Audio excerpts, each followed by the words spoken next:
بسم الله الرحمن الرحيم، والصلاة والسلام على أشرف المرسلين.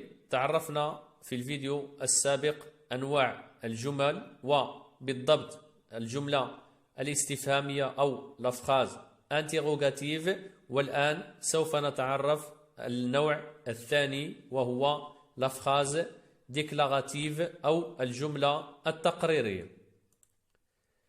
La phrase déclarative sert à déclarer une opinion ou une information. هنا الجملة التقريرية تستخدم للتعبير عن رأي أو إعطاء معلومة.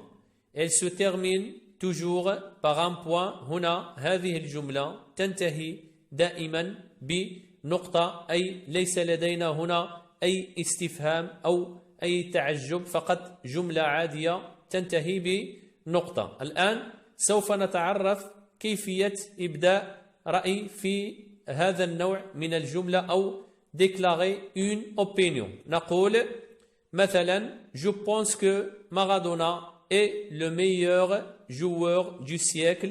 هنا أعتقد أن مارادونا هو أفضل لاعب في القرن. هنا جملة أو عبارة التعبير عن رأي Je pense que أو أعتقد أن، والجملة التقريرية دائما يجب أن تنتهي بنقطة.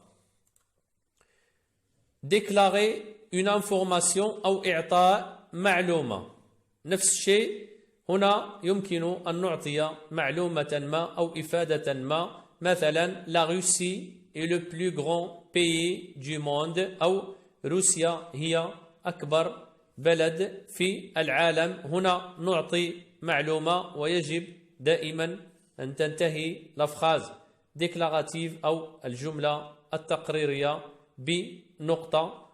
إذن هذا كل ما لدينا في هذا الفيديو. إن شاء الله في الفيديو المقبل سوف نتعرف النوع الثالث من أنواع الجمل في اللغة الفرنسية أو لتيب دو فراز. شكرا على حسن متابعتكم، والسلام عليكم ورحمة الله وبركاته. إن أعجبك الفيديو لا تنسى الإعجاب والاشتراك في القناة.